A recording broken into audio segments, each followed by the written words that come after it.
హల్లెలూయా యేసు ప్రభున్ ఎల్లరు స్తుతించుడి. వల్లభుని చర్యలను తిలకించి స్తుతించుడి.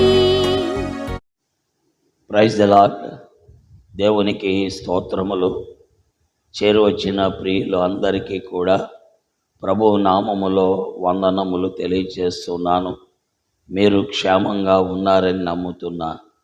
దేవుని వాక్యములో ప్రవక్త అయిన యెషయా గ్రంథము 53వ అధ్యాయము 7వ వచనం ఆఖరి భాగాన్ని చదువుతున్నాను. అతడు నోరు తెరవలేదు. ప్రభు అయిన యేసుక్రీస్తు వారు సిలువకు అప్పగింపబడ్డారు. ప్రజలు ఆయన్ని సిలువేయుడని కేకలు వేశారు. బరబ్బాను మాకు విడుదల చేయమని కోరారు. అలాంటి సమయంలో పిలాతు ఆయన్ని అడిగారు, నీలో వీరిని నేరాలు మోపుతున్నారు, నీవు ఇవన్నీ చేశావా అని అడిగినప్పుడు ఆ ప్రభు అయిన యేసుక్రీస్తు వారు నోరు తెరవలేదు. ఎందుకని ఆయన నోరు తెరవలేదు? ఆయన నోరు తెరిచి ఈ పాపములు నేను చెయ్యలేదు అని అంటే మన పాపములకు విడుదల, క్షమాపణ కలుగదు, విమోచన కలుగదు. అలాగే నేను పాపము చేశాను అని చెప్తే పాపాత్ముడైన దేవుణ్ణి మీరు ఎలా నమ్ముతారు అని అంటారు.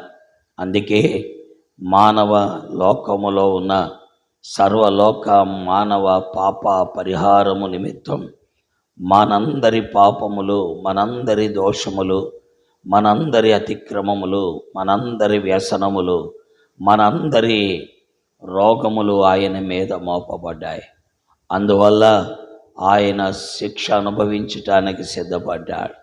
కాబట్టి ఆయన నోరు తెరవలేదు.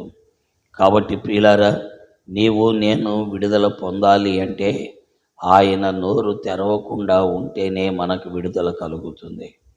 ఆయన నోరు తెరిచి నేను పాపము చెయ్యలేదు అని చెప్పినా, ఆయన నోరు తెరిచి నేను పాపము చేశాను అని చెప్పినా మన పాపాలకి విడుదల కలగదు.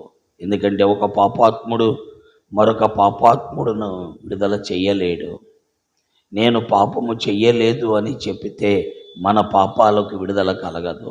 అందుకే ఆయన నోరు తెరవలేదు. అలాగున శిలువ శిక్ష అనుభవించుటకు, సెలవులో ఆయన గాయములు పొందుటకు ఆయన తన్ను తాను ఉపేక్షించుకొని అప్పగించుకున్న దేవుడు ఆయన నోరు తెరవకపోవడం ద్వారానే ఈనాడు మన జీవితాలకు మేలు కలిగింది. కాబట్టి ప్రియా స్నేహితులారా, వాక్యం వింటున్న ప్రజలారా, యేసుక్రీస్తును నమ్మండి. ఆయన నీ పాపమును మోసినవాడు, ఆయన నీ కొరకై సిలువకెక్కటానికి సిద్ధపడినవాడు, శిక్ష అనుభవించటానికి సిద్ధపడినవాడు, నీ పాపమును నుండి నిన్ను విడుదల చేసి రక్షించుటకు అప్పగించుకున్నవాడు. ఆయన శక్తిమంతుడైన సర్వాధికారి అయిన దేవుడై ఉండి కూడా ఒక సామాన్యమైన మానవుడైన పిలాతు దగ్గర నోరు తెరవకుండా మౌనంగా ఉన్నాడు. కారణం నీ విమోచన, నీ విడుదల కొరకే. కాబట్టి ఈ మాటలు వింటున్న మన జీవితాల్లో ప్రభు అయిన యేసుక్రీస్తునందు విశ్వాసం ఉంచినట్లయితే, ఆయనను నమ్మినట్లయితే పాపివైన నీ పాపానికి క్షమాపణ, దోషువైన నీ దోషానికి క్షమాపణ, అక్రమస్తుడైన నీ అక్రమానికి క్షమాపణ నీ జీవితంలో అనుభవించగలవు. కాబట్టి ప్రభు అయిన యేసునందు విశ్వాసం ఉంచు. అలాగున దేవుడిచ్చే గొప్ప మేలు, ఆశీర్వాదము అనుభవించగలవు. దేవుడు మిమ్మల్ని దీవించునుగాక. ఆమేన్. ప్రార్థిస్తాం. ప్రేమ కలిగిన మా తండ్రి, పరిశుద్ధుడు అయిన నమ్మకమైన మా దేవా, నీ ఘనమైన ఉన్నతమైన నామాన్ని బట్టి నీకు స్తోత్రాలు. నీ వాక్కు ప్రజలకు గ్రహింపులోనికి తీసుకొని రండి. మా తండ్రి, సర్వలోక సృష్టికర్తవు, మానవ నిర్మాణకుడవు, సర్వాధికారి అయిన నీవు ఒక సామాన్యమైన మానవుడైన గవర్నర్ అయిన పిలాతు దగ్గర నోరు తెరవలేదు.